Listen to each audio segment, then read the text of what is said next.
Good afternoon, Facebook friends and YouTube followers. This is Rich again, back for your second video blog of the day for Thursday, December 11, 2014, around 5:32 p.m. in Belleville, Massachusetts. It's been a kind of a raw and cloudy day with on and off snow showers in the area, some coatings on the ground, but nothing significant. And it's going to be the same thing tomorrow. Hopefully by this weekend, the sun will be shining. Some news to report. The LA Dodgers finally traded outfielder Matt Kemp to San Diego Padres. And the Red Sox have added some pitching depth. They traded for Rick Porcello from the Tigers for Yosanzo Cespedes. And the Red Sox have signed a one-year contract deal with pitcher Justin Masterson. And this is good, but the Red Sox just definitely need an ace pitcher. But there's not too many ace pitchers out there, so they're going to have to go with pitching depth in 2015, in my humble opinion. And tonight, the Boston Bruins are back in action against Chicago Blackhawks. A good original six matchup. And that's about it on that. And my next subject is about the True Hollywood Story. The True Hollywood Story's been on the air for 18 years, and at one time, the True Hollywood Story was the signature show on the E! Network. It's the True Hollywood Story debuted on March 29th, 1996, and its first subject was the murder of actress Rebecca Schaeffer, who was murdered in 1989 at the age of 23. And at first, the True Hollywood Story was started as a series of specials that weren't regularly on the air every week or so. But those True Hollywood Story specials got popular, and then by the fall, the True Hollywood Story evolved into a weekly biography documentary type. It was like their version of Biography, which was a big hit on the A&E network, and the True Hollywood Story was like a variation of the Biography, and it's been on the air ever since the fall of 1996 as a weekly series.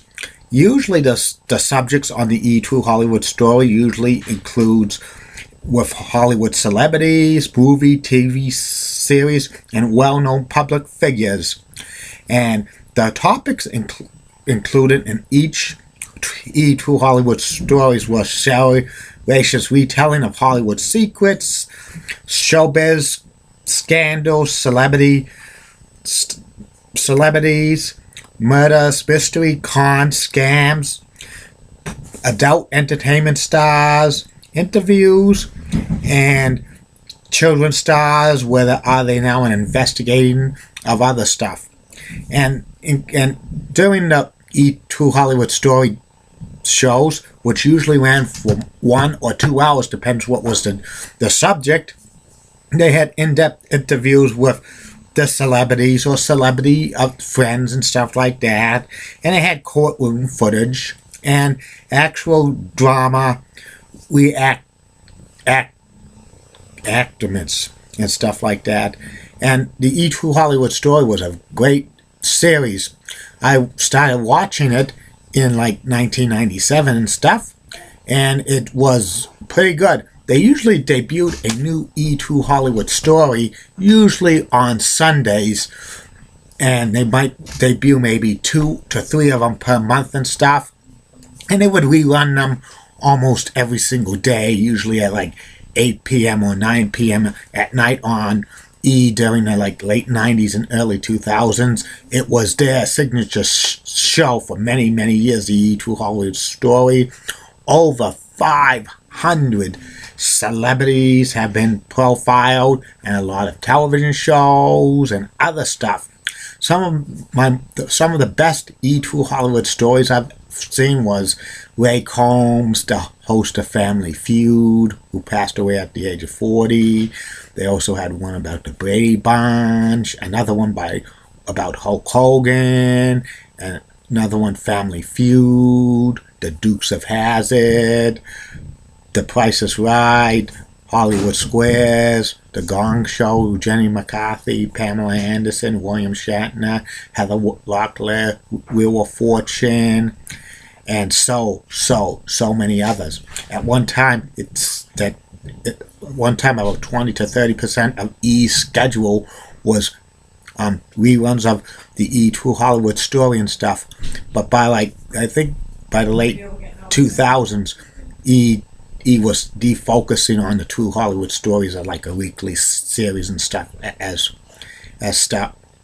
And they actually tried to syndicate the E! True Hollywood Story to stations across the country. They did that for a couple of years, but they did not get highly rated and stuff like that. And in March of in 2009, E's had a special of with its 500 E! True Hollywood Story, and then he listed the top 10 E! True Hollywood Stories of all time. It was a pretty good show. And I don't see too much of the E! True Hollywood Story anymore on E! television, and it's kind of sad because that was probably one of the best documentary type shows on television, on cable television. It was, I told you, a variation of the biography show and stuff like that. I'm really surprised that they didn't have the channel devoted to E! True Hollywood Stories, or like a cable network and stuff. It would have been probably a big hit and stuff like that. But I know there was a book that came out with listing some of the best E! True Hollywood Stories of all time. It came out in 2005, which is pretty good, and I had that book for a while, and it was a great read and stuff like that.